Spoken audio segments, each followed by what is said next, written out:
Hello, everybody, and welcome back to Behind the Net podcast. This is episode number 35. I can't think of any hockey or NBA players that have that number, but we're going to roll with it. This is going to be a fun episode already. I can tell you that right now. Spoiler alert. I'm Michael, and joined beside me, as always, is my co-host and partner in crime, Matthew. Hey, guys. As always, we're here for the next episode, and we have a really great episode planned today. I'll spoil it a little here, but we will be joined by two great reporters, one Raptors reporter in Blake Murphy and one Leafs reporter in Joshua Kloke. And side note, Michael, episode 35, the first player that popped in my head was J.S. Jaguar. Just damn it! I wanted to put one name to the episode number, but we're going to keep it kind of short here because, like I said, we have a lot of great content, two great interviews coming up your way, so stay tuned, of course. But, Michael, how is your week going so far? It's been great, man. I've actually been in such a good mood, and I think you know exactly partly why that is, but I want to ask you, how's your week been? I've been good. I've been in a good mood, too, and obviously, for me, it's probably the same reason as you. I mean, sports are right around the corner. We have basketball. I mean, we're recording this on Friday, so the Toronto Raptors will be scrimmaging today, tonight, and obviously hockey's just around the corner, and the MLB regular season has also started, so it's definitely going to be a very fun next couple of days. Oh yeah, absolutely. I'm really looking forward to it. Just seeing live sports again. I saw the Blue Jays the other day. That was such a surreal moment just to be able to watch sports again. So I'm really looking forward to it. Mm-hmm. I think we have some exciting news we want to share before we get into things. We do. Yeah. You can announce it if you want. Okay. I'd be surprised if any of you guys have been living under a rock and didn't see this for either of us, but we have some very exciting news. We have moved platforms for writing. That's right, folks. We are no longer working for Editor-in-Chief. We are now officially writers for the Leafs Nation. Mm-hmm. And again, I want to thank Editor-in-Chief for my time there. Of course, I've been there for a few years, and it's been nothing but a positive experience and a great time writing about the Leafs there. But I'm excited for this new opportunity with the Leafs Nation. Absolutely. I can say the exact same thing. It was a great couple of years there. Almost 2 years, actually, for me. That's crazy to think. But great memories, a lot of great people we met there. And we're just looking forward to a new opportunity at the Leafs Nation. And both of us have already written a bunch of pieces. You should go definitely check it out. Mm-hmm. And I think you have a big one coming up soon. Yeah, I have a pretty cool one coming out. I don't want to spoil it too much, but it involves the NHL 20 video game as well. Ooh. Yeah. Keep your eyes peeled on Matthew's page, and we'll mention our social medias at the end, but that's where you'll be keeping an eye on. It's very on brand for us to tie video games and everything. But yeah, I mean, like I said, the bulk of this episode is the two great interviews we conducted today, and I say we go right into our first interview. I mean, today, like I said, the Toronto Raptors will be scrimmaging tonight at 7:30 against the Houston Rockets, and by the time you listen to this, maybe that game is over or it's just starting. But we got to speak to a very great Raptors reporter in Blake Murphy. He writes for The Athletic, and how about we just go straight into that interview right now?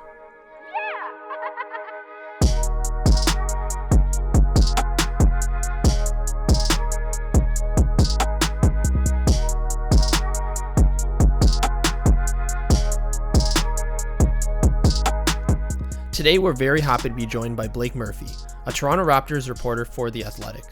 On top of his sports coverage, he also hosts a weekly music podcast called Columbia House Party. Welcome to the show, Blake. How's it going? Hey guys, I'm well. How are you? We're good. Good, man. Good. Awesome. So, I mean, first off, how's your day going? How's your morning? Oh, pretty uneventful. Had a piece go up, walked the dog, made a coffee. It's the Raptors play tonight, not to give away when we're recording this or whatever, and they're not doing shoot around, so I get a nice free morning. It's been kind of weird because their practice times and their media availability times have been different every day. So there's no semblance of a routine right now. But like a 7:30 game with shoot around canceled feels like we're back in January or February. For sure. I mean, on that topic, like how have you felt as a reporter during these times? How has the pandemic kind of changed the way you cover the Raptors right now, and how have you kind of handled those new challenges? Yeah, it's been weird, obviously, not having games. Like, I had William Liu on my podcast this week, and he pointed out that the gap between Raptors games right now is longer than the gap between them winning the championship and starting the next season. So, like, I'm like, none of us are used to a break this long in season, but this is longer than even some off season. So not having, games and transactions and stuff like that to write about has been different. I tried to use that time well. I did some like retrospective stuff, some fun like Raptors history stuff, a lot of draft prep. This is by far the most prepared I've been for a draft since like 2016 when they had 2 first-round picks and they worked out like 65 guys at OVO Center. So yeah, I mean, I've tried to use it like that. They've been good since they got to Naples before they went to Orlando in terms of doing like almost daily Zooms, and those aren't like quite as valuable as when you're around the team and can talk to guys in person and like have some, not every conversation has a camera on or even a microphone on it, and those are valuable, but they're helpful, and the team's doing what they can to help out. And then for me, I mean, once games start now, I'm just going to shift into basically full-time analysis mode. So I'll drop, some of the more featurey things I might normally do during the regular season. It's going to be almost pure analysis because like I can't talk to guys and I can't feel the vibe around the team and stuff like that. So it'll be a lot more of that probably. Awesome. So getting right into the Raptors, what's your observation of the Raptors camp so far? Just before we start the return to play. Yeah, it's tough, right? Because, you hear every year in training camp things like Chris Boucher's put on 15 pounds. Marc Gasol looks like he's finals ready. Terrence Davis is added to his pick and roll game. All this stuff. You hear that every year about some handful of guys. And then we get going and some of it actually sticks and some of it doesn't. Some of it's just the stuff that looks good in practice or stands out in individual work or whatever. So, and then this time, not that they let us in on training camp practices, but we get to see a little bit more than we've been able to see during this.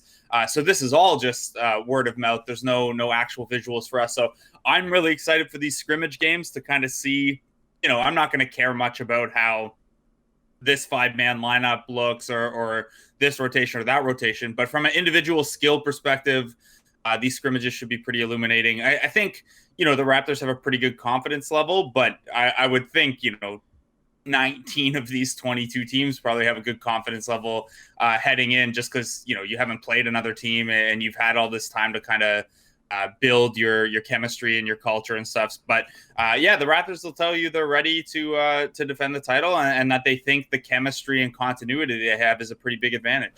Mm-hmm. For sure. Absolutely.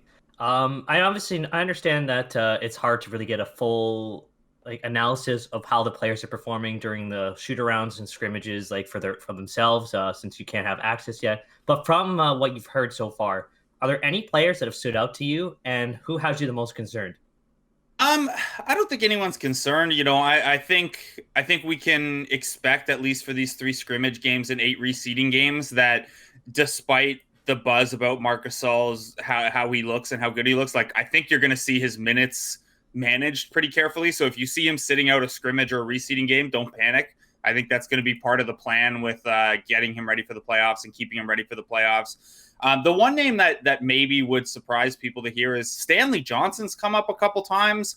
And I know that Stanley Johnson has exactly the kind of game you can fall into these training camp traps with, because he is the type of guy who does look so good in like a freewheeling run or a pickup environment or whatever. But his name's come up a couple times as like someone who's been a part of some second units, pushed the top units, made the competition level of practices a little higher. So, I think a lot of us are entering these games knowing that there's a top 7 and then kind of looking at, okay, Hollis, Jefferson, and Boucher are competing for one spot, and Davis and McCarr are competing for another spot, and then maybe Matt Thomas gets some specialist minutes or something.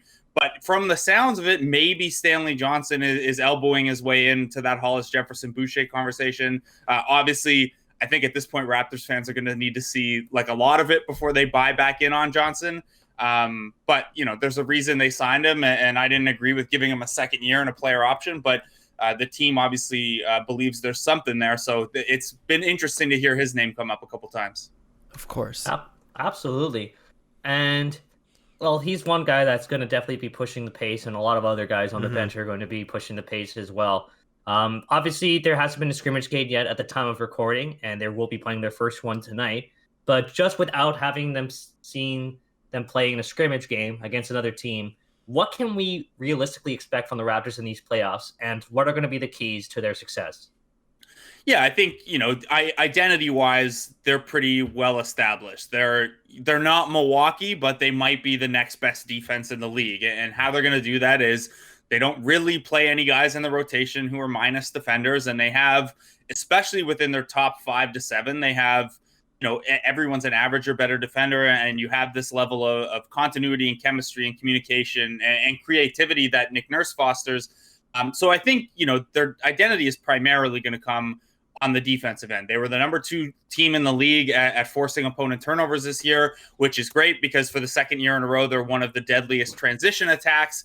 And if you look at the contrast between how good they are in transition and them being kind of average in the half court, forcing turnovers and getting out and running like that is going to be a huge part of their success, especially once we get, outside of the first round of the playoffs, there aren't going to be weak spots. Whether that second round series is against Boston, Indiana, Philly, Miami, there are no soft spots there really. And then a third round matchup against Milwaukee. So you've got to be able to force those kind of easy baskets with your defense. And I think that's kind of where the Raptors' identity will probably lie again.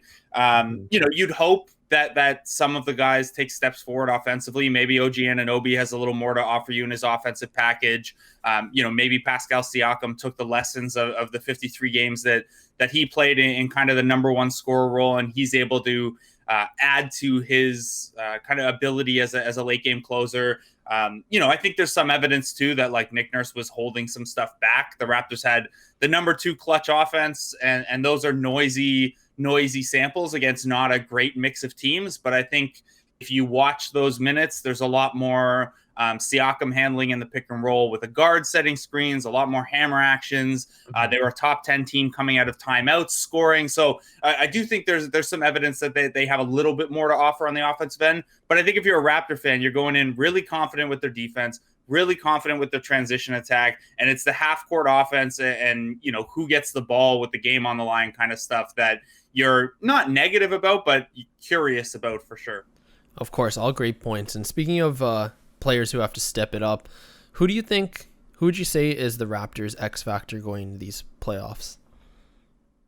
Yeah, it's tough. I'd probably say, I think the most interesting battle is probably if Terrence Davis can win that kind of extra guard role from Patrick McCaw. And I don't think, when you get to the second round and beyond, I don't even know that the 8th man is going to have a huge role. Nick Nurse showed us last year he won't hesitate to cut the rotation to 7 or 6.5 at times. But if Davis can do enough defensively, I think that he offers something that the Raptors lack a little bit, especially once Siakam's off the floor, is that they can't, they don't really put a lot of pressure on the rim. Their pick and roll orchestrators, Lowry and Van Vliet, are looking to pass. Even their bigs are looking to pop more often, or if you're Gasol, maybe looking to come and do a dribble handoff after you get the ball on the roll or something like that. There's not a ton of natural inclination to get to the rim and force a defense to collapse to the paint. And that's something that, Siakam and Powell do well, but only having 2 guys in your rotation who do that leaves you a little thin attacking the rim. And that's where that's Davis's biggest strength. And yeah, there are some turnover issues, and he's not there as a pick and roll creator yet. And, he's not, his floor on defense is not as high as a McCaw or some other rotation options. But I think he's better suited than anyone else on the team to put that pressure on the rim. And that's a really valuable skill in a playoff series. In terms of the guys who are for sure going to play, I think OG Anunoby is the most interesting one to watch. I wrote on Thursday for The Athletic kind of a breakdown of his defense. I'm really high on his defense. I think at this point, like I know that Siakam will probably get more votes, and Van Vliet and Lowry might get more votes too, but I think Anunoby is the best one-on-one perimeter defender on the roster. Marc Gasol might be the most important defender overall to the number 2 defense, but Anunoby's guarding the hardest guys most often. He ranks as the 3rd most versatile player, defensive player in the NBA by this versatility rating that Krishna Narsu does for B-Ball Index. And the results are there too. He doesn't profile as an elite defender with the advanced metrics, but a lot of that is because of the Raptors being so deep defensively that no one really stands out as having this huge impact. So, I think when you look at who's guarding Jason Tatum, who's guarding Jimmy Butler, who's guarding Ben Simmons, who's getting first crack at Giannis and trying to guide him into, those walls that we saw Kawhi guide Giannis into last year. I think OG is going to get the first crack at that. And the big swing factor is going to be, can he do enough on offense that the defensive value he's providing is a net positive? And we saw growth from him this year, career high true shooting percentage, career high assist rate, I'm pretty sure. Turnovers were stable, but the usage isn't that high. And I think what that means is if you're Boston and you want to double team Pascal Siakam to get the ball out of his hands, OG Anunoby is the guy that you are kind of daring to beat you. If you're Philadelphia and you want to leave you don't trust Shake Milton maybe starting a point guard on Kyle Lowry, maybe you slide him onto OG Anunoby to throw size at Lowry and Van Vliet, which we know Lowry and Van Vliet have struggled with more than like-sized defenders in the past. Can OG Anunoby take advantage of that? So those are the kind of questions that become more important in the playoffs when teams are looking for every little edge and every little spot that they can let off a guy or exploit a guy's weaknesses or whatever. So how Anunoby can grow offensively and can he put it on the floor a little bit more? Will that 3-point percentage stay in the high 30s instead of the mid 30s? All of those are little things that, those are X factor swing skills over the course of games and really over the course of series, because they'll dictate just how much he can play, just how much Nurse has to lean on someone else, and who's closing games more than anything. Mm-hmm. And all great insight. And obviously, this season the teams are looking a lot less loaded than last season, of course, with the dismissal of Kawhi Leonard and Danny Green. But this is also the first season that we'll see Siakam as the number 1 option in the playoffs, and we've seen him as the number 1 option throughout the season. But what can we expect from Siakam in his first playoffs as the number 1 option? Yeah, I think there are some encouraging signs. His efficiency this year dropped, and that's to be expected. He took this massive jump in usage that only a couple other guys have, at this stage in their career. Usually if you're going to be using a superstar's usage, that's a more methodical increase, or you come into the league being a superstar. Him jumping from 20% usage to 28, 29% is pretty rare. And it's not unexpected that his true shooting percentage dropped. It's just a much harder diet of shots that you're getting. I think what's encouraging is, the numbers don't support this in terms of assists and number of passes. I think his playmaking got better as the season went along, just in terms of, watching and seeing how he reacts to double teams and pressure and stuff like that. His numbers in the clutch were really, really strong. His usage rate went up and his true shooting percentage went up in the clutch, which is, those are the situations where defenses are really keyed in on you. So I think that's encouraging. I think it's really encouraging that he hit so many pull-up threes on volume and at percentage. Like his 3-point percentage didn't increase this year, but almost all of those catch and shoot corner threes from last year that were created by Kyle Lowry or Kawhi Leonard or Marc Gasol, a lot of those are ones he's creating for himself now. And we saw in the playoffs last year that opponents would put a big man on him like Joel Embiid and kind of sag back and dare Siakam to shoot. And if he wanted to drive, well, then he's driving with a head of steam into a 7-footer that's waiting for him there in the paint. And we thought that some of the counter to that might be adding an in-between game where you can pull up from mid-range. But adding it on above the break 3 is huge for that too. That's especially so if he's going to be running some pick and roll from the top of the floor where you can't, you probably still go under and dare him to take those, but you can't just leave them the way the Raptors did against, Giannis at times last year and really dare him to take them, because he can hit those at 36, 37%. So that's a pretty huge development for him. Honestly, I think think how Siakam looks in this number one usage role is probably the biggest thing I'm watching for with the Raptors in the relaunch. And luckily, they're going to play some pretty good defenses in these 8 reseeding games. So he'll get some more reps there. And I think this is kind of a black box in terms of player development. Like we've never seen a situation like this. We don't know how a guy like Siakam maybe used 3 months where he wasn't playing a lot, but could go through video and could reflect on the season he had.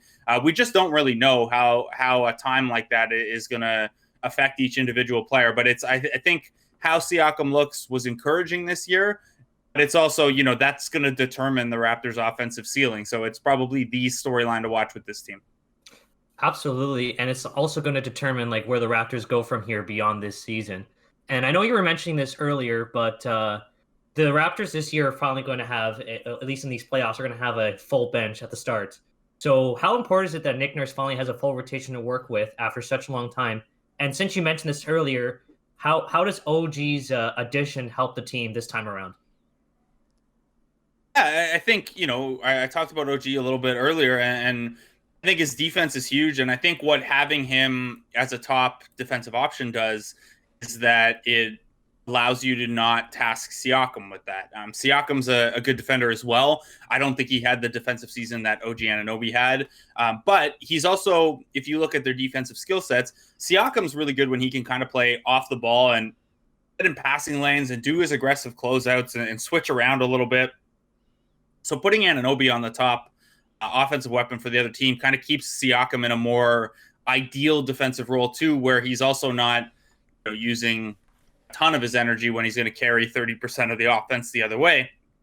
We saw that with Kawhi Leonard last year too, where it wasn't until Game 3 against the Bucks that Nick Nurse made the adjustment to put Kawhi on Giannis. So, I think that'll be his line of thinking as well. In terms of the whole bench and the depth they have, I think it's great for these 3 scrimmages and 8 reseeding games. If the Raptors, Nick Nurse has already said, don't expect to see like the regular rotation in these scrimmage games. And then if they beat Boston in their 4th reseeding game, well, then that pretty much locks up the 2 seed. And you can kind of approach those last 4 games as if you're just trying to get ready for the playoffs and play guys fewer minutes or get guys games off or whatever, sit on a back-to-back, all that kind of stuff. Mm-hmm. So I think that's valuable for that. I think it's probably helpful to have, 3 full units in practice. I wrote about last year how this kind of unknown thing is that the back 5 or 6 guys on the roster are tasked during a playoff series with being what they call the scout team. So you'll have, if you're going up against the Milwaukee Bucks, O'Shea Brissett in practice becomes Giannis, and DeJuan Hernandez is Brook Lopez, and Malcolm Miller is Dante DiVincenzo, or however it shakes out. And they watch film on this other team and they learn some of their plays, and then they kind of act as the Bucks or whoever the opponent is in running through practices. So I think having a full healthy contingent of those guys will help too. The bigger question to me is like, the Raptors are probably not going to have summer league. I don't think we're going to do that, even like a brief fall league or anything like that. The Raptors usually spend their offseason rotating their guys around LA, Toronto, and Burnaby to kind of get familiar with the system and bring their games up and get those Rico Hines runs in and stuff. And there's not going to be maybe any of that, but certainly not as much of that this offseason. So what I'm most curious about is, when you're looking at Paul Watson, O'Shea Brissett, DeJuan Hernandez, how do you use this bubble to develop those guys? And obviously you can't carve out minutes for them in playoff games, but if you can carve out minutes for them in these scrimmages and these reseeding games, that might be pretty helpful to their individual growth too. So, it's certainly a weird time for guys who are sitting 14 through 17 on the depth chart. But I guess the other thing too to consider is that those guys are responsible for being the crowd on the bench. So they got to keep the energy up. For sure. Mm-hmm. And you bring up a great point about the Summer League, just about the whole weirdness of this year. I'm going to imagine that this upcoming scrimmage games is going to feel somewhat of akin to a Summer League game for the rest of the NBA players, which is something we've never seen before. Yeah, I think it will. Norman Powell said he expects it to be kind of a glorified pickup run was the term he used. The first 2 days of scrimmages have certainly had that Summer League vibe of, Bull going off, the Nuggets starting 5 Giants, A bunch of weirdness like that. Who was it? Someone dunked all over Thanasis yesterday, and it was just, I don't know. Even the highlights look like summer league highlights because there aren't as many cameramen on the baseline. There aren't people all over the place. Summer league has better crowds than nothing, obviously, but it definitely has that vibe to me. So curious to see it. And then I guess, are they going to let Rondae play to like 7 or 8 fouls? I don't know. Maybe because summer league you get 10, and that's always been the running joke in summer league to watch kind of the foul count for some of these more foul prone guys. But yeah, it'll probably feel a little bit like that. I think things will probably, come playoff time, I think this will all start to feel a little bit more normal, especially the second round once like the couple of weaker teams that sneak into the playoffs are gone. I think we're going to get used to this pretty quickly. Oh, for sure. And I'm so excited. Like, it feels like so long since we've talked about basketball, like, as if it's actually happening, and now it's actually happening, and just, it feels so great. Yeah, it certainly does. And like, I have some not hang-ups about it, I guess, but I'm trying to approach this responsibly where, there's a lot going on, and the players are risking their healths and leaving their families for, in some cases, months at a time to do this. And yeah, it's financially motivated for sure. So, but it's also, they are putting their health at risk, and they are leaving they're making sacrifices. And then, obviously the messaging they're trying to use this platform with, and the Raptors have been kind of at the forefront of that. Masai Ujiri was on TNT last night, once again, talking about it. The Black Lives Matter messaging on the buses and the t-shirts and the media backdrops. Terrence Davis talking about Breonna Taylor's killers still being out free in the world in media sessions. So, very excited to have basketball back, and trying to keep in mind that these other things are going on as well. And that, I don't know if the term responsibility trickles down as far as fans, but certainly as media, we have a responsibility to keep those messages strong. And I really hope that the fans who are so eager for basketball hear those messages as well, because they mean a lot to the players, and basketball has kind of only come back on the condition that we use basketball to talk about these things. And I hope that gets recognized by people. Of course. Absolutely. And, we're just starting to wrap up here, by the way. Sure. Just a couple more questions, don't worry. But Michael, you have one? Yes, of course. We were talking about this earlier with the Bucks and the 76ers. Compared to last year, I think the journey out of the East is going to be just as hard as it was last year. But overall, which team poses the greatest threat to the Raptors, and what could be the downfall for the Raptors this year? Yeah, I mean, I think, the East stacks up kind of similarly to last year. I would say, depending on who actually is available to play for the Pacers, because you have Sabonis and Oladipo as question marks right now, the East is either 5 or 6 deep. And I think people talk about the West being better than the East and all this stuff, but that's only really true from 7 on down. The West has 7 really good teams, and then some teams fighting for the 8, but the top 6 in the East are really strong. So no weak spots there. I think Milwaukee is similar to last year. I think you have Milwaukee at the top, and then a second tier that includes Toronto and Boston. And last year, Philly would have been in there. This year, maybe Miami has the edge on Philly. To be completely honest, I think Philadelphia has the widest range of outcomes in this relaunch. Like, it would not surprise me if they're a complete disaster or if they win the championship. Like, Philadelphia, just because of the fit concerns and because of, Embiid with the time off and him and Simmons getting healthy and stuff like that, Philly could go either direction. It wouldn't surprise me. So, but they're right there in the discussion. But I think, we look back at last year, and yes, the Bucks were the favorite and the Raptors beat them, and the Bucks had all the regular season metrics in their favor.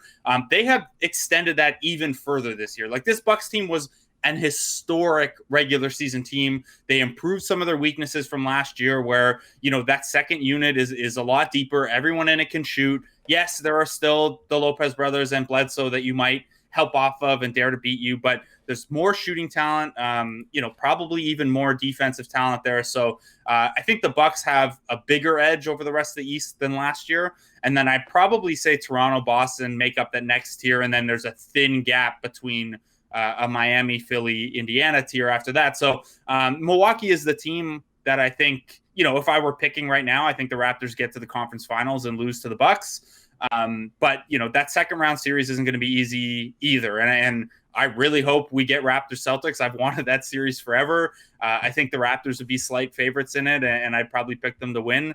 But yeah, Milwaukee's the team in the East right now. And you have Giannis as the MVP. You have the best defense in the league by a mile. Improve some of your weaknesses from last year. And, we can't forget that it was that series was very, very close last year. The margins were slim. So I think, probably Milwaukee's the biggest threat there. For sure. And even off that, of course, Milwaukee since last year took big steps this season. And on paper, at least, the Raptors have taken a step back. But that's why I want to ask you, if the Raptors and the Bucks match up during these playoffs, would you say that the series would be Toronto's to lose or more so Milwaukee's to win? Yeah, I think Milwaukee would be a favorite. And I think, again, that was the case last year too. And the Raptors got down 2-0 and almost down 3-0 and fought back. And that was a huge testament to everything that made the Raptors last year. And I think they do still have a lot of that, but they don't have Kawhi Leonard, and their offense is average instead of sniffing around the top 5, top 10. And Milwaukee has gotten even better. So, I think it would be a competitive series. I think Milwaukee would probably be favored. I think probably Bucks in 6 would be the most common pick. Shout out to Brandon Jennings. But yeah, I think it would be really competitive. I think the Raptors would go in confident. I think Raptors fans would go in confident, kind of armed with some of the lessons from last year's series. But you also have to leave room for Giannis is better and they're a little deeper now, and they learned those lessons from last year too. So they get to apply those as well. Now the question is, will Mike Budenholzer adjust, or will he just do the same stuff over and over again? That's a real question. And I just read Zach Lowe's award ballots, and he has Nurse Budenholzer 1-2. So that's, on paper, the best coaching matchup you could get too. So, but yeah, I think the Bucks would be favored there. It's definitely going to be very, very close. And our final question for you today, again, thanks so much for coming on and giving so much insight. But our final question is just, how good are the Raptors' chances of repeating? Yeah, I think they're better than 0. It's been interesting to track the Vegas lines because they're all over the place. Unless you're betting on one of the 2 LA teams or Milwaukee, you can get drastically different lines. I think I looked last night and the Raptors were anywhere from plus 800 to plus 2200. So if you're if you're a bettor who doesn't mind going and checking different sites and you're super high on the Raptors, or you're super high on the Rockets, or super high on the 76ers, you can shop around for some really juicy lines right now.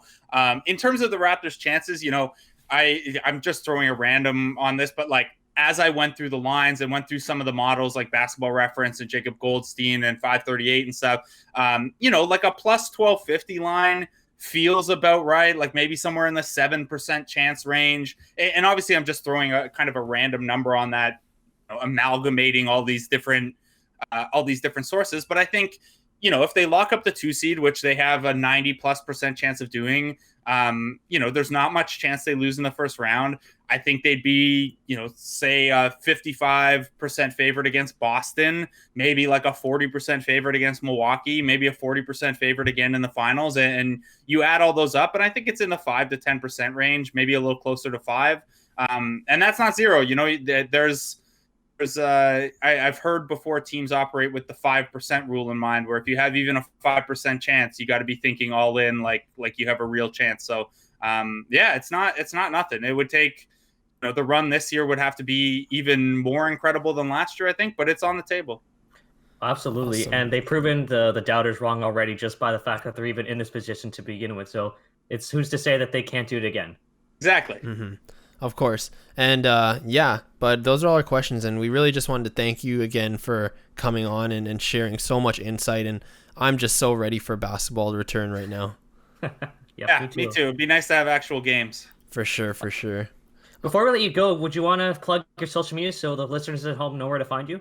Yeah, sure. You can find me at Blake Murphy ODC on Twitter. All my work at The Athletic. We actually, right now, if you're not an Athletic subscriber, until August 5th, if you click on any of my articles, there's 40% off. So if you've been hesitating or a lapsed reader or anything like that. And then check out my music podcast, Columbia House Party, which is a fun side distraction that I won't have nearly as much time for now that basketball's back.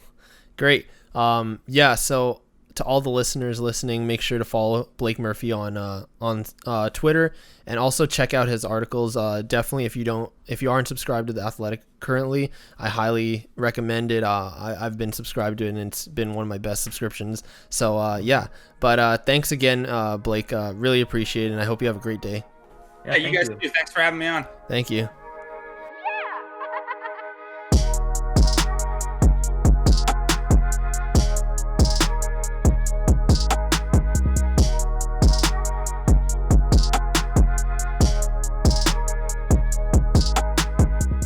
Didn't we tell you guys that was going to be an awesome interview?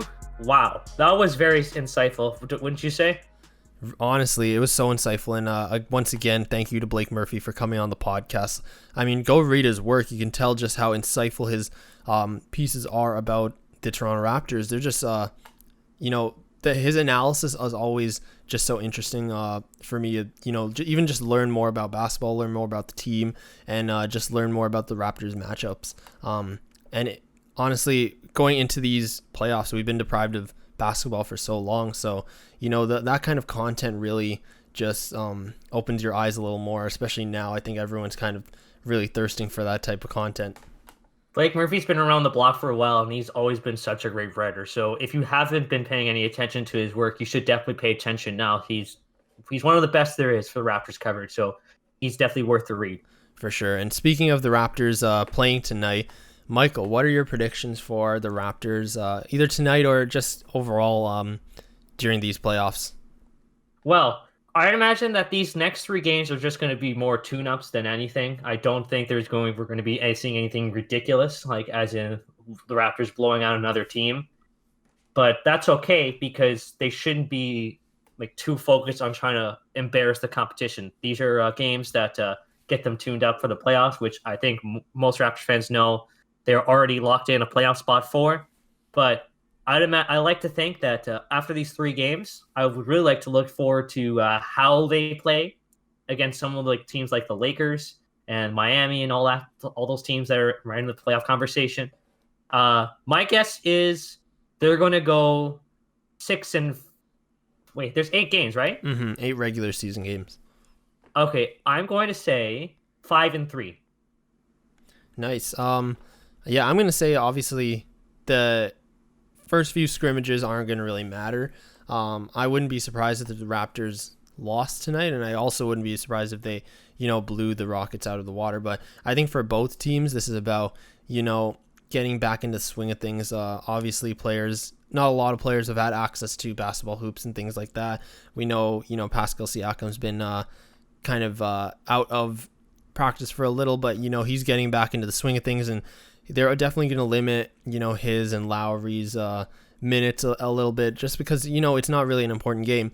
But it will be interesting to see where kind of gauge where they're at.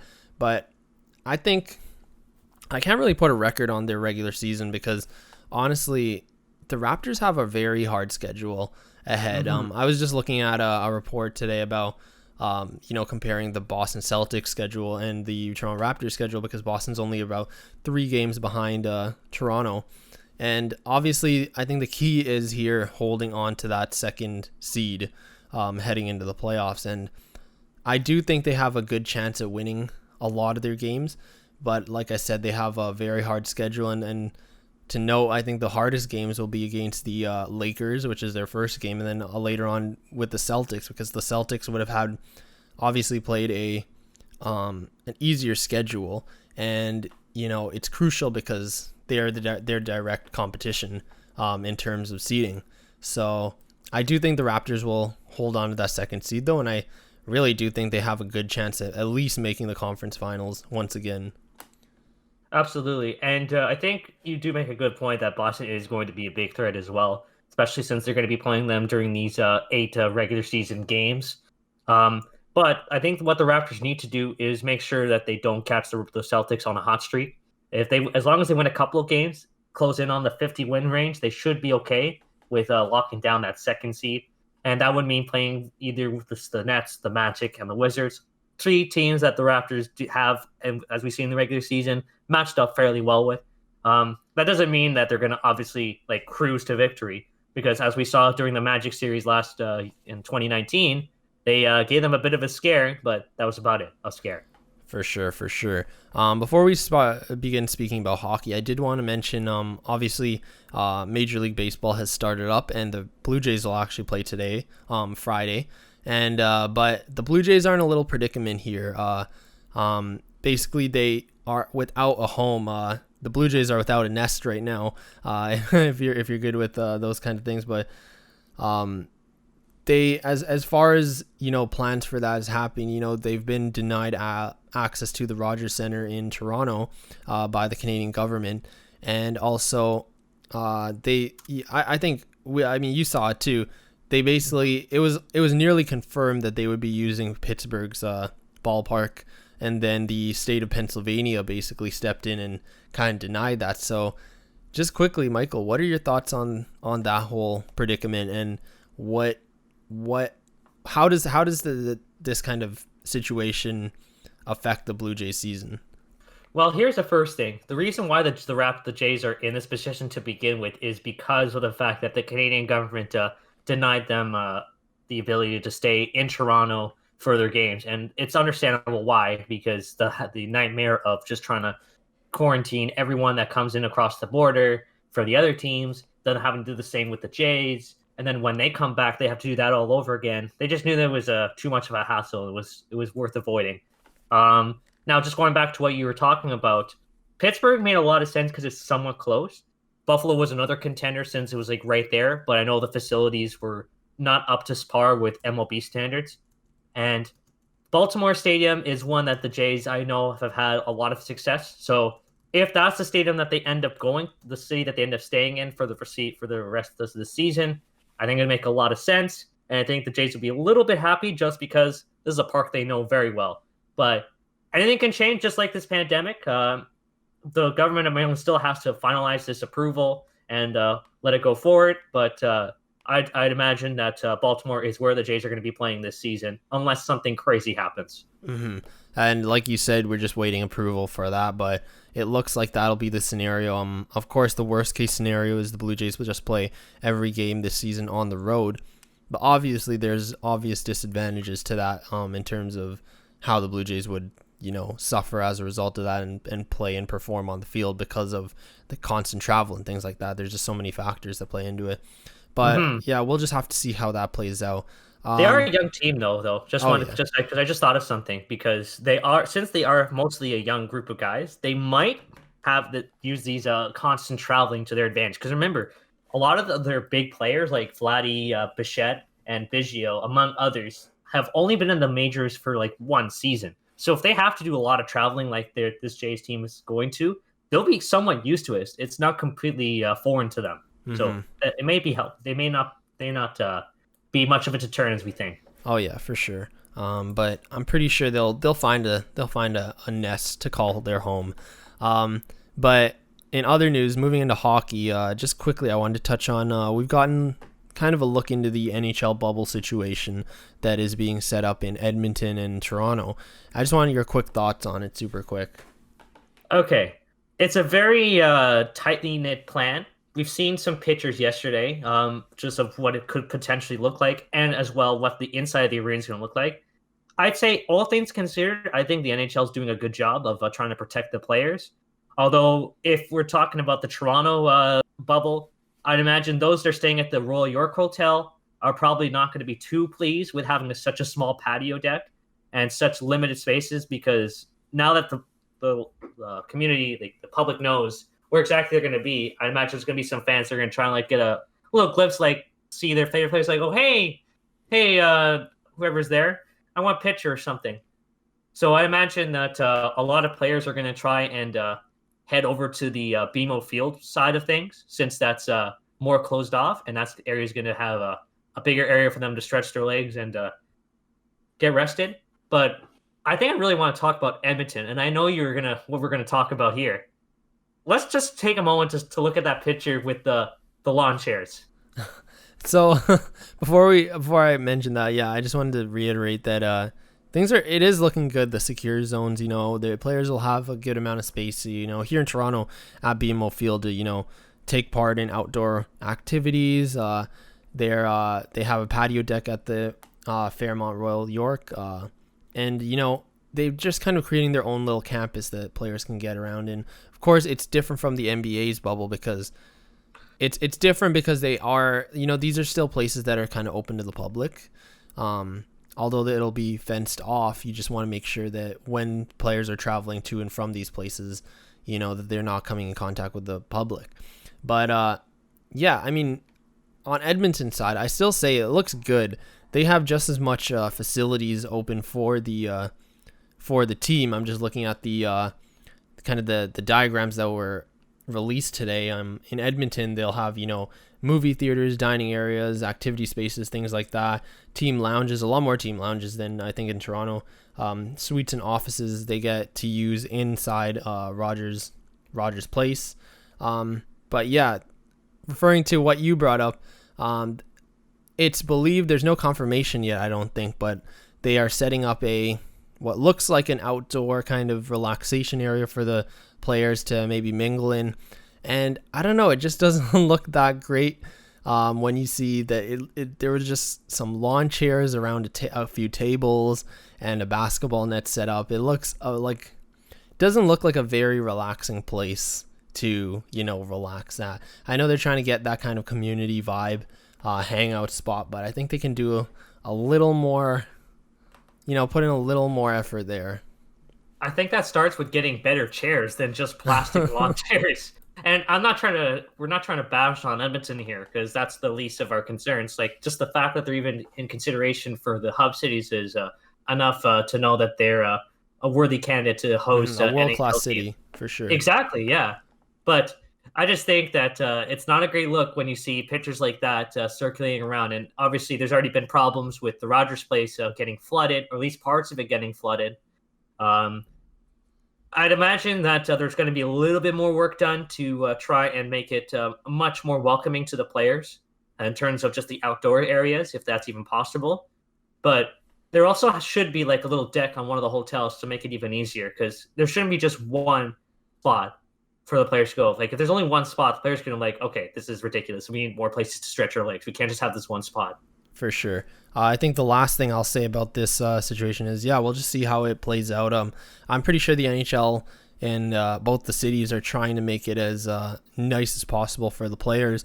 I think the NHL should just try to, aim for both cities to be kind of equal in terms of facilities and kind of quality of their the NHL's, like the things that the players can do in those facilities. I think they should try to make it as equal as possible. So even when we get to the conference finals and the finals, players don't feel that much of a difference, But with that, I think we'll move into our final topic, which kind of will lead us into our next interview perfectly. But the Leafs and hockey, of course, is coming back. Hockey's coming back, and the Toronto Maple Leafs will be ready to undergo their first round series against the Columbus Blue Jackets next week. And I just want your quick prediction about this. Obviously, we talked a lot to Joshua Kloke, who you'll hear from soon about this. But quickly, Michael, I just want to know your predictions. I think that this is going to be a very close series. I think that's what most people were predicting coming into it. I think I still stand by that this is going to go the distance to 5 games. And it's hard to really say who's going to really come out on top here, just because these are 2 evenly matched teams. So you'll hear more from Joshua Kloke about it. And by the way, a really good interview. But all I can say is that this goes the distance, and it could go either way. I think it'll honestly, like the same thing. You'll hear it in our interview, but I think it'll come down to goaltending in a lot of ways, rather than who's just the best goaltender. But I think it'll go 4 or 5 games. And if you were to ask me, I'd say probably I lean towards Leafs in 4, but I could definitely see it going Leafs in 5, or even Blue Jackets in 5. So we'll see how it plays out. But with further ado, I'll let you introduce the next guest or transition into our interview. Yes. If any of you have been reading The Athletic, Joshua Kloke is an excellent writer who covers both the Leafs and the Toronto FC. He does these great pieces that get the players to come out of their shell a little bit and reveal a different side of them that I think we don't really get to see in other articles. So if you haven't read those yet, you should definitely check it out. But he also covers the Leafs, as I said, and he provides some really good insights. So why don't we go right into that interview?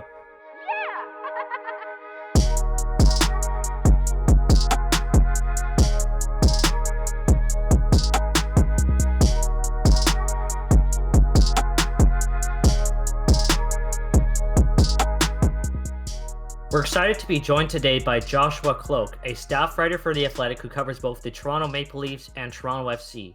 He is also a writer of a book called Come On, You Reds, the story of Toronto FC. So, welcome to the show, Joshua. How's it going? Not so bad. Thanks for having me, guys. Our pleasure, of course. So, how's your day going, first off?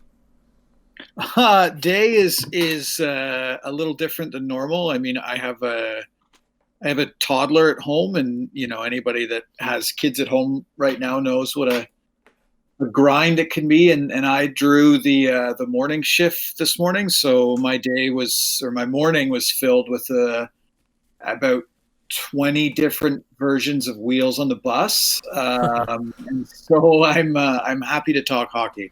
Of course. Yeah. So we could jump right into the hockey talk here. First, we want to ask you, obviously with hockey starting back up, we're kind of using this episode as a playoff preview type episode. So what are your observations of the Leafs training camp so far? And what's kind of the mood surrounding the team right now? Yeah, I think I got to say I was pretty surprised by just how intense and just how high energy the practices and the scrimmages that I've seen. I've been to camp a few times so far this week, last week. And yeah, again, much more intense than I guess I thought they were going to be. You kind of expected maybe a few days for the team just as a whole to kind of get into it. But you can see the effect of so many Leafs being back for phase 2. It's something that's been talked about a lot, but I think there's merit behind it because there's a lot of chemistry on lines. There's a lot of intensity. I mean, you don't have to look hard to see Kasperi Kapanen or Kyle Clifford taking runs at their teammates, and that's good. That's what you want, right? So yeah, pretty intense stuff early on, and there looks to be an energy amongst the team, and a lot of that is as well due to the fact that you have kind of fringe players pushing for spots, right? I'm sure we're going to talk about Nick Robertson, but when you bring a guy like him who's just he's wired to be energetic, that kind of pushes other players too, right? Because there's obviously most of the spots are taken, but when you have some of those fringe lineup spots available, it ups the intensity. So yeah, I got to say I've been pleasantly surprised by just how strong and how, I guess, serious the team looks so far. And I feel like that's been reflected in their interactions on and off the ice. We understand that you wrote a piece this morning about what the Leafs are planning on bringing into the bubble. And it looks like they're having really lighthearted things that they're going to do and what they're going to do in their downtime. So can you give a sense on what their attitude is on and off the ice, just from your observation? Yeah, it's a lot tougher to be honest with you, just in that, all of the interviews, all of the availabilities now are via Zoom, which is a super kind of controlled way to do things. And I mean, I don't envy these guys having to answer questions to faceless, people, right? Like they're just staring into a screen, hearing our voices and answering questions. It can be tepid at the best of times, right? But one thing I have noticed, and I suppose it's not out of the ordinary, but it's something that keeps coming up. If, I was asking players maybe just to kind of lighten the mood a bit, what are they planning on packing? And a lot of them said that, whatever they're planning on packing, they're planning on being in the bubble for a long time, which I guess is kind of a bit of a standard cliche thing to say, but you can tell that this team is ready for a long run. They're not, surprised to be there. Maybe the Canadians or the Rangers might be, right. They're looking at this as an opportunity to go deep, to kind of get over that first round hump, maybe a little easier than they would have normally. But Yeah, I think that there's this team has always, for the past few years, been a pretty tight knit group. And yeah, I was talking, or I asked Justin Hall yesterday, and that question, and he said that as much as it really sucks being away from your family and being away from your wife and kids, it's an opportunity for the team to be together 24/7, and that's something that can work for a team. You might get sick of each other, but it can work for a team if you have a team that's already pretty close to begin with, which the Leafs are. So I think that the mood is good heading into phase 4.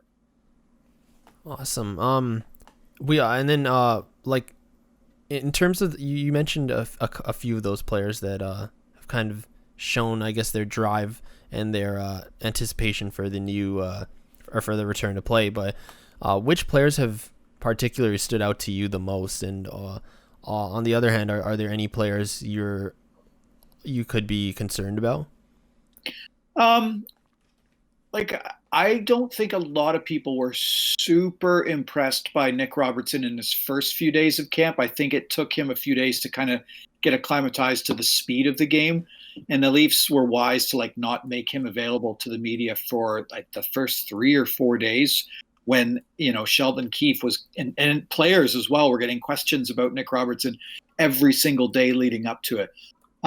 So it took him a few days to kind of get acclimatized to his surroundings and again, the pace of the game, but he's certainly caught up and he looks dangerous in scrimmages. So, I think people can maybe breathe a sigh of relief with Nick Robertson. I don't know for sure if he's going to be in the opening night lineup, but I do think he gets a shot in the playoffs. I just think that his shot is just too lethal, and he's shown that in scrimmages. The best player for me through the scrimmages, hands down, has been William Nylander. And I think I tweeted about that earlier in the week. It's no surprise. I mean, he was having a great season.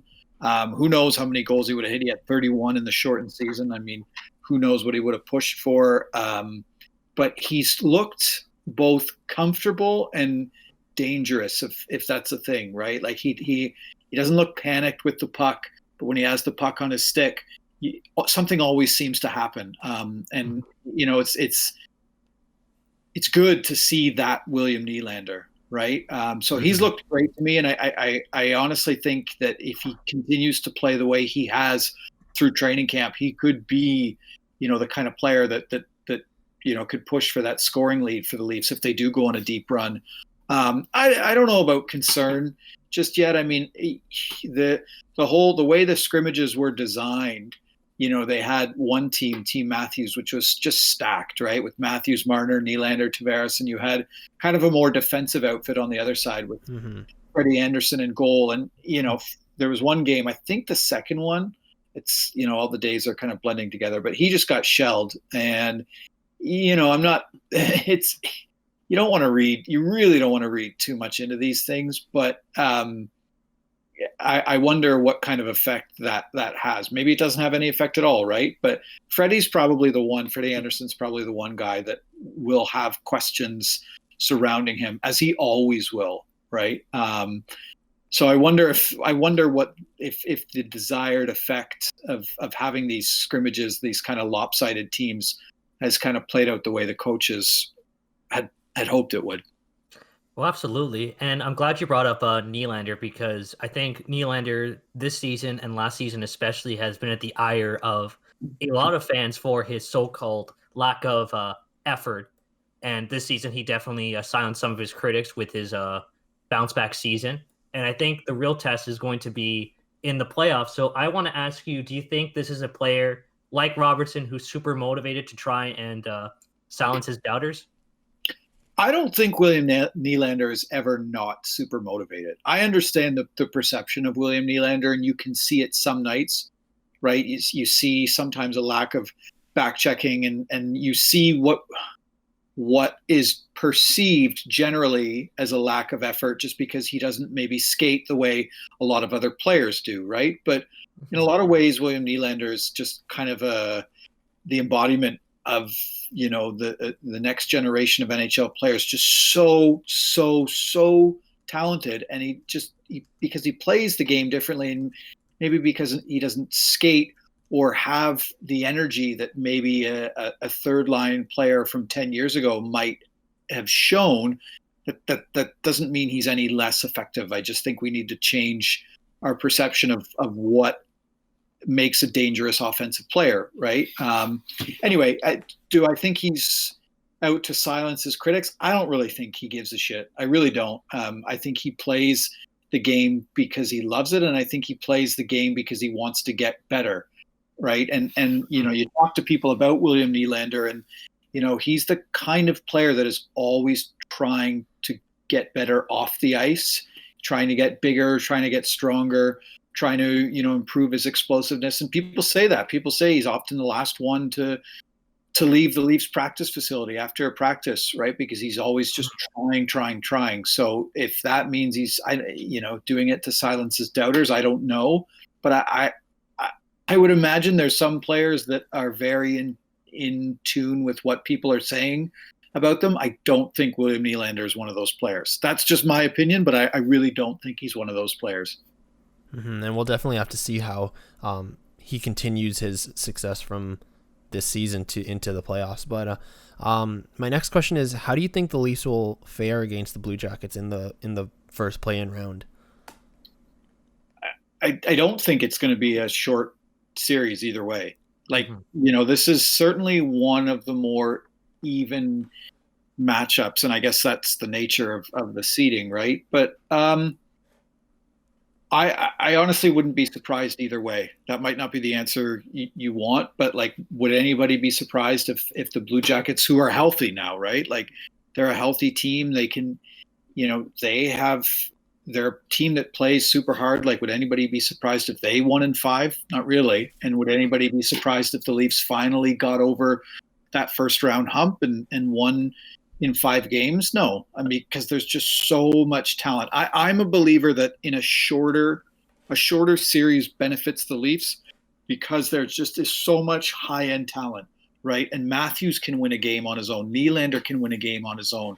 Marner can steal a game on his own, right? And if Freddie, to bring it back to Freddie, I think if Freddie steals one game, there's enough high-end talent to get the Leafs those 3 wins. So I'm picking the Leafs in 5. I don't know if we're doing predictions, but I picked the Leafs in 5. I was asked about this earlier, so I got to stick with that. Just the high-end talent alone. Maybe if this were 7 games, this might be a different story, but I don't know. I guess that they've shown that they can get 3 wins in the first round. So that's kind of what I'm going with now. Well, absolutely. And I think you bring up a great point in that Columbus is a team to watch out for. And we saw it last year with the series against the Tampa Bay Lightning, where they stunned the President's Trophy winners in a 4-game sweep. So in that sense, what do you think Columbus has that the Leafs should be looking out for?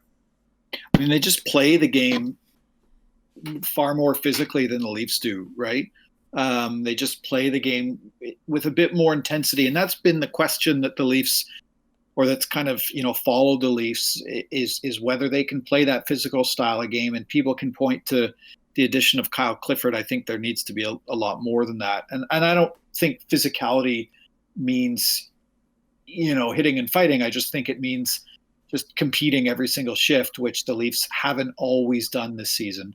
Mm-hmm. So yeah, they're a John Tortorella team, so they're going to try to just play more physical than you, and it'll be interesting to see how the Leafs manage, because their blue line isn't, the Leafs blue line isn't a physical outfit. So it'll be interesting to see how they kind of manage the Blue Jackets forwards. So yeah, I think that's the one thing to watch. These are pretty standard narratives, right? But that's definitely what I think people will be looking for going into that first game.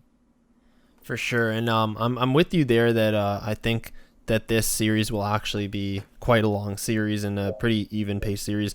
I think for me, I look at the goaltending, although it is in one way, a matchup between elite goaltenders, but at the same time, Korpisalo he's actually he allowed 13 goals in 2 exhibition games, and although it's just exhibition games right now, people are still kind of doubting him there, and obviously as well there's some doubts around Anderson. So I think it's for me, I look at the series and think a lot of it will come down to the goaltending for sure.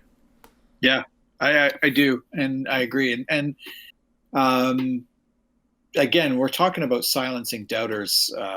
Maybe we want to include Freddie Anderson in that too, right? But the Leafs have, I think it would take a lot for this to happen, but I would imagine the Leafs feel a lot better having Jack Campbell in net. He's looked really good in training camp as well. He's kind of stood on his head a few times, and he looks like he hasn't missed a beat as well. So they have to feel a little bit better about being able to go to Jack Campbell if they need to. But I think that it would be a pretty dramatic turn of events for that to happen. For sure. We've been talking about X factors and players that were going to make a big difference for the Leafs. Obviously, Anderson is one of them. I would imagine Nylander is another. For sure, Matthews as well. But is there any other players that people maybe are not thinking right now is an X factor that could potentially be one? I guess it depends what you think can influence a game or influence an entire series. I'm a big fan of what Jake Muzzin brings to the team. Maybe not so much yes, on the ice, but also a lot off the ice too. Jake Muzzin just projects a calmness about him. And you can tell that the people that are around him in the locker room pick up on that calmness. He's a guy that's been there before. He's won a Stanley Cup, right? He's probably not going to get fazed by a 5-game play-in round, and he tried to project that calm a bit through the media last season. I would bet that again, these are intangibles, tough to kind of measure, but I would bet that if we're looking for into the Leafs room and looking at a player that can kind of, to borrow a Babcockism, steady the rudder, he's the guy that would do that. Because again, this is for the Leafs, this is going to be a bit of a mental hurdle for them to get over too, right? They know, a lot of them know the questions that are being asked about, whether they can win in the first round. So Jake Muzzin is a player to keep your eye on, but I guess you won't be able to see so much as what he does, what I'm kind of talking about. But again, just in my kind of conversations with Jake and people around him, you can tell that sense of calm is appreciated in the Leafs locker room. For sure. I also want to ask you, as a reporter just covering the Leafs right now, how have things kind of changed due to the pandemic, and how are you finding things? You can answer that in terms of the reporter's perspective, or even how players are kind of handling things at practice. Well, it's completely different. Completely different. I kind of wrote this in my story this morning. Lots of reporters operate in lots of different ways, right? But one thing that I like to do is, every day, if possible, just find a player that is, sitting in the locker room after practice and just have a chat, shoot the shit. And I know a lot of reporters do that too. And it's a good way for me to kind of get, just take the temperature of the team at that point and, check in and see what's happening, with the team. So you can't do that, obviously, when you're not allowed in the locker room. Media availabilities still happen after practice, and they're set up through Zoom, and a bunch of players are kind of put in front of the camera, and they can face the questions, and you maybe don't feel as comfortable asking the kind of personal or offbeat questions that I am prone to asking. But that's definitely changed. And practices we can still watch, which is great. You have to stay distanced from reporters and wear masks as everyone should. So it's a much more kind of controlled thing, but everybody's going through it, right? Players have to wear masks, when they're off the ice, and not everybody is, people aren't super comfortable, but I think everybody's just kind of getting through it. So, has it made it more difficult to cover the team? Perhaps. You're forced to kind of follow practices a little more intently, and that's a good thing. But it's definitely different. It's a challenge, but like everyone in every field, we've all had to adapt, and that's a good thing. It's going to help us in the future, I hope. For sure. Absolutely. I want to just bring up some of your articles that trying to open up players a little bit. You've asked a lot of Leaf players over the last couple of years, kind of questions like this, and some answers have varied from interesting to just more in tune with how they react in other answers. I want to ask you, is there one answer from a player that really stood out to you that really took you aback? That's a really good question. Yeah, I'm trying to rack my brains. I remember the story about the Leafs band. The group of like 5 or 6 Leafs, and this was in 2018. Mm-hmm. That led by Justin Hall and Travis Dermott. That whole thing kind of came about. I was waiting for Justin Hall after practice, and this was when Justin Hall was in Mike Babcock's doghouse and he was not playing at all. Mm-hmm. Right, 18-19, right? So I was waiting for him after a morning skate, and I was just kind of waiting for him. And because he was a healthy scratch, he stayed on the ice a lot later, and so everybody had left, and all the reporters had gone to Mike Babcock's press conference. And Justin Hall finally came in, and I was asking him about, at that point, like, how does he deal with just not playing? And I wasn't expecting anything about music, or I was expecting almost like a kind of either a cliched answer or maybe some frustration, a la Frankie Corrado, right? Right. But what I got was the story about how he, turns to his teammates and he plays music with them, and I think if my timeline in my head is correct, Matthews was also coming back from an injury as well, and Matthews was kind of on the other end of the dressing room, kind of peeling his gear off, and I could tell that he was kind of watching and listening to us, and he was waiting for us to mention him because he kind of piped up that he got his own drum set and he was looking to join the band too. And I was kind of like standing in the middle, stunned at this kind of conversation between Justin Hall and Austin Matthews, 2 completely different players on the ice who I wondered if they would ever have any conversations off of it. And it turns out they did, and they do. And that, I guess the point is that you go into questions and interviews, and you have to keep an open mind, and you always just have to ask the question, because you're 99% of the time you might get the answer you're expecting. But a lot of times like that, you don't. You don't get cliched answers or answers about being frustrated or hockey or whatever. You learn a little bit more about players. And I guess, and I know I'm kind of going on here, but I remember as well, to just kind of tie it in, I remember when players a few years ago were kneeling, and players were getting asked about whether they would kneel or whether they would raise a fist in the air. And I had an argument with a friend who was frustrated that we were even asking players these questions, white players these questions. And I guess I remember saying that, like, you have to always ask the question. You cannot assume you're going to know what you're going to hear, right? And I don't know if my friend agreed or cared, but I do know that that's something I've learned, is that you just have to ask the question. You don't know where it's going to take you. If you get a bad answer, no skin off your back, right? But it could lead to something, and that's what I found with that Leafs band story. That honestly just came out of a conversation about hockey, and it went to a really different place, and I'm really happy that it did. Mm-hmm. And we're glad. Yeah, I just want to say, like, that's such a great tidbit of advice there. I mean, for anyone trying to get into reporting, like me and Michael, we're both all as well trying to get into sports reporting as well. But that is honestly such a great piece of advice. And even referring to the like the story you're referring to, I remember reading that article about the Leafs band that they kind of jam out with each other.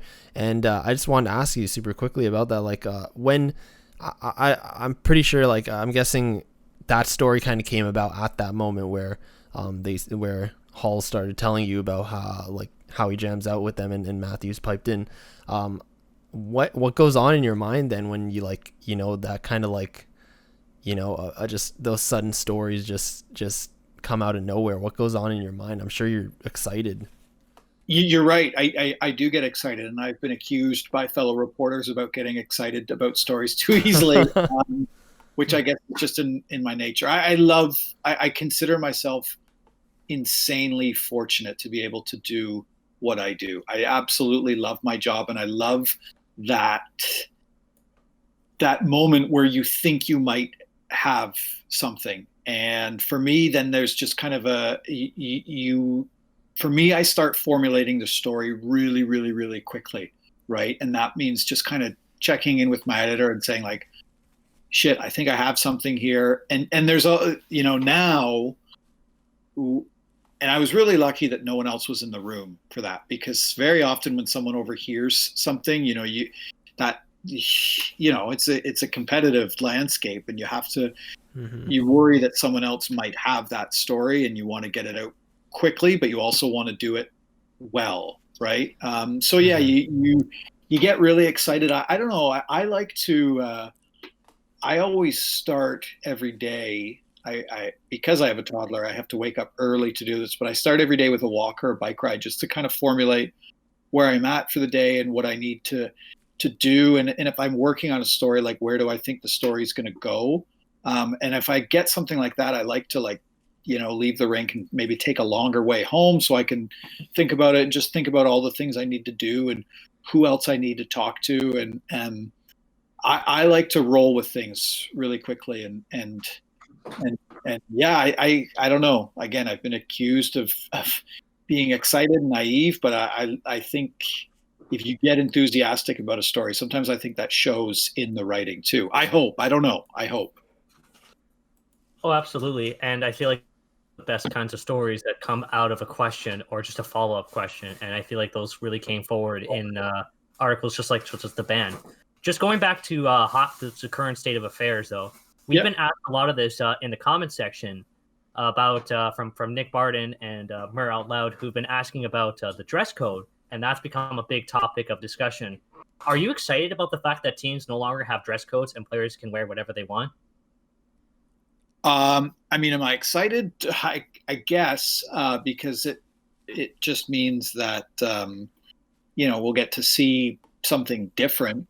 I think it's probably a long time coming for the league, right? Like I remember when I was in high school, and I had a few, and I'm talking like grade 11, and I had a few friends that played AAA, and I grew up in Oshawa, which takes hockey about as serious as any other town anywhere. And these friends of mine would wear suits to school that day, and they wouldn't have a game until 7:00. And it seemed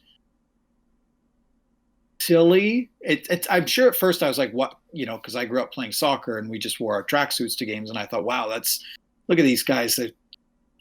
That's super cool. But after a while, I was like, this is like, why do they want to do this? What are they trying to project? And I think that just kind of speaks to the conformity that we very often see in hockey. And I think if and I'll be honest, I asked Austin Matthews in his Zoom availability the other day about just that. And he kind of, piped up, and he said that he was really looking forward to it. And there's probably just a handful of young players that are going to be as impactful in the future of the game as Austin Matthews. And so if you see a player like him that's saying, I'm looking forward to it because it's a way for us to express ourselves, and we're behind other leagues in that regard, that's important, right? It's important to allow players a voice. And, you have some people on one side that say, well, hockey, there's hockey is a game built on tradition, and you have people on the other side that say, right, but hockey players' personalities are probably more stifled than a lot of other sports, right? I'm of the belief that personalities sell the game, right? If you look at soccer, people don't want to be teams. People don't grow up cheering for teams the way that because their parents cheered for them. They cheer for athletes and they cheer for specific players, right? And I think this is a way, by allowing players to express themselves, it's a way for young fans to kind of connect more with players and hopefully grow the reach of the NHL, which I think is something we all want, or any hockey fan wants. So I'm for it. I am on team wear what you want. And I probably care more than some other reporters, but I think it's great. I think it's a good step forward. For sure. And on that topic, other than Austin Matthews, because I'm pretty sure most hockey fans know that Austin Matthews will likely be wearing some interesting outfits and get creative with it. But are you expecting any particular Leafs to, try out any cool new outfits? Good question. Cool new outfits. Yeah, Matthews is going to be in front of that, and Nylander as well, right? Like this. But I also think these guys, heading to the game, I think comfort is going to be like a priority. So I suspect you'll probably, Mitch Marner mentioned something about wearing a nice sweatsuit to games. So I think you'll see something like that. But yeah, Nylander's, I think he was voted the best dressed Leaf in my Leafs player poll earlier this season. So yeah, I think Nylander's going to be pretty excited about what he can wear as well. Mm-hmm. Absolutely. This has been a really great discussion. Just before we continue, thanks again for really coming on and just providing your insight on the Leafs. Yeah, thanks before so much. We let you go, yeah, of course. Before we let you go, Josh, we wanted to ask you a question that one of our fans asked, and that's Mur Out Loud. She asked, which Toronto pizza is the best? And for her, it's like, why is it pizza? Yeah, I think I tweet a bit about pizza. I for me, there's pizza is a big part of my life. I don't know why. I grew up obsessed with it, and I'm still obsessed with it.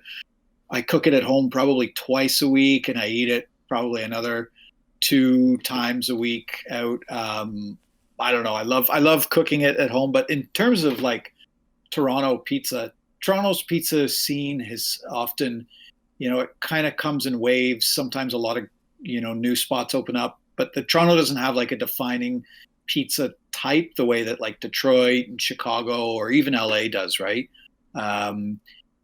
And I'm waiting for that to happen. But the best pizza in Toronto right now, it's a slight edge. I'm gonna give the edge to Superpoint on Ossington. Their slices are great. Batondos as well. I know my man Jonas Siegel loves Batondos. Really old school spot just off College. I would suggest getting the Panzerotti there. I'm pretty bummed that my local spot, Vesuvio's in the Junction, closed down.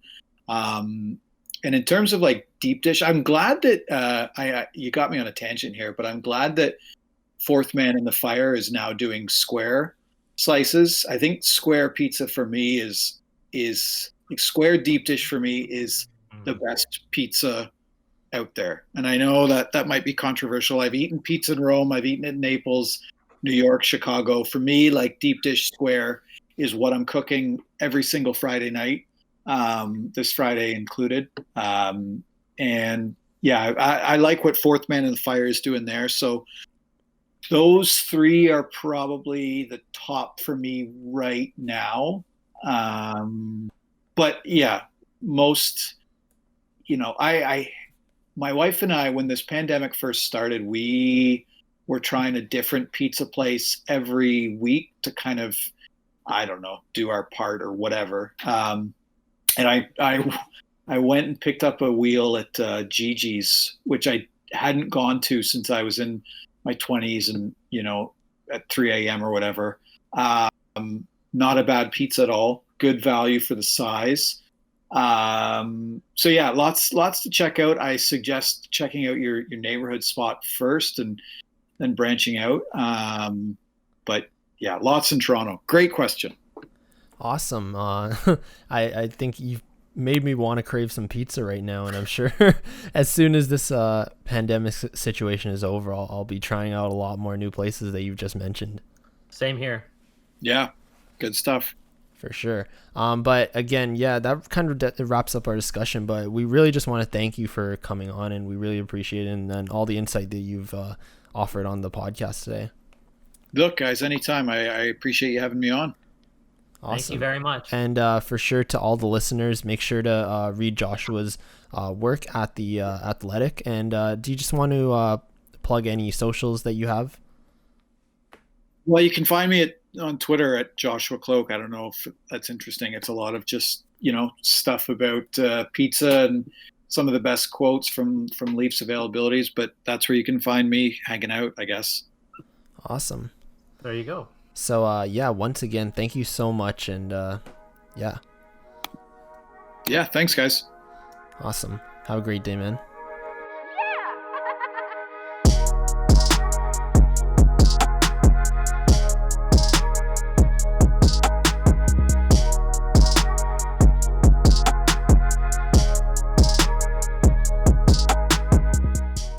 All right. I mean, that was just as great of an interview as I could have ever imagined. Thank you again to Joshua for coming on the podcast and really offering his insight. It was great, and gets me so excited for Leafs hockey to be back. Honestly, man, me too. I really enjoyed that interview as well. And just to bring back to what Blake mentioned at the end of his interview, there is a promo code to join the Athletic and get a subscription more specifically, and get to read both articles from Blake and Joshua. So definitely check that out as well. They have some really good stuff. For sure. So before we close out this episode, there was some big news happening in the hockey world yesterday, and that was the 32nd team in the NHL.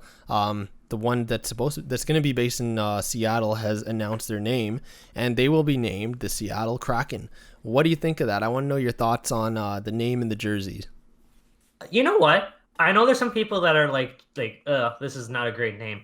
I actually like it. Because think about it. Kraken means squid. Like, it's just a legendary squid. And squids are actually pretty dangerous. Omar, shout out to Omar, posted a cool picture yesterday of a squid battling a shark, and then I posted one of a squid battling a whale. Like, squids they're pretty dangerous animals, so I think it's good, and it's unique too, because there's not many sports teams that don't have an S at the end of their name, but also aren't named the Kraken. So I like it, and the logo's great too. What about you? I mean, first I want to say it's kind of funny that Omar tweeted that, because we know he's probably the biggest he does not like sharks, not just the team. Like, I'm not referring to team, but I'm talking about the animal sharks, as we've seen when we play Fortnite. So I just need to get that jab in there. But yeah, in terms of the team, I actually really love the team name. Of course, for the last couple of years, people have been speculating what name the team could be using, and Kraken was the leading candidate. And I really like the Kraken. It just went along with everything. I know there were other names like the Totems, things like that, the Metropolitans, to go back to their roots, that was proposed. But I think they did want to start with a fresh new identity, and I think the Kraken it's honestly a really catchy name, and it'll be fun to see how this team grows. And in terms of the jerseys, I need to get me one of those jerseys. They just look so nice. Just that colorway is just so clean. Even if I'm like not a fan of them per se, or even if you're not a fan of them, like, the jersey's just so clean. Like, I can imagine it just wearing it, like, just in a fit, But yeah, I will buy a hat if there's one of just the logo. I will buy that tomorrow. I like the logo too. The logo is actually so creative, and I really like how they're secondary. The anchor, I didn't even see it at first, but then I saw it, and then everyone kind of caught on. But The Space Needle is kind of the tip of the anchor in their secondary logo, which is really smart. And I really like when, teams do that with their branding, kind of incorporate the city into their, into their branding. Absolutely. But yeah, those are my opinions on the new team. And I think we both could say we're just excited for them to take the ice in not this upcoming season, but the season afterwards. I'm looking forward to it too. It should be fun. And it'll be interesting to see which rivalries develop first. Is it Vancouver or San Jose? For sure. Or Vegas, yeah, for sure. So moving on, as we wrap up this episode, we just have one more bit of news we want to share. The status of our Mario Kart 8 tournament. We have postponed it. We're still figuring out another day to host it, hopefully very soon. And again, signups, we have a Google form available for sign up that I tweeted out. I'll tweet it out again. And just sign up if you'd like to play. It's just for fun, and it'll be, honestly, I think it'll be a great time. I'm really looking forward to it too. Obviously, we would have loved to do it in the past, but everything works out the way you expect it to, and that's okay. We appreciate everyone's feedback from when we were discussing it in the past, and we hope that you guys do decide to join in the tournament. I think it'll be a lot of fun, like Matthew said. For sure. And yeah, I think that just about wraps up this episode. Next week we'll actually have proper sports to talk about once again after how long? So long. But I will say one last thing. I will say I think the one positive thing that came out of this pandemic quarantine era with no sports for our podcast was that we were really able to kind of grow the podcast even without sports. We got to bring on a lot of awesome people onto the show, have a lot of great episodes, and I'm really proud of us. I'm proud of us too, man, and I'm looking forward to what the future lies for us ahead, because now that sports are coming back, I just appreciate it that much more. 100%. I know you can't. I mean, we feel the same way when sports comes back after a few months of hiatus, like every off season. But I think this just feels very different. For sure, it's a completely different circumstance. But yeah, with that, we are going to sign off. As always, you can follow me on Twitter at Matt_Rodrigo_. You can send me tweets, questions, messages, whatever, and any feedback about the podcast. We really appreciate it. Yeah, of course. And for me, it's at the Leafs IMO. That has not changed as the time of this recording. And of course, as we mentioned at the top of the show, you can find our work at the Leafs Nation now. Of course. So as always, I'm Matthew, and my co-host is Michael, and we are signing off, and we'll catch you guys next week. See you guys.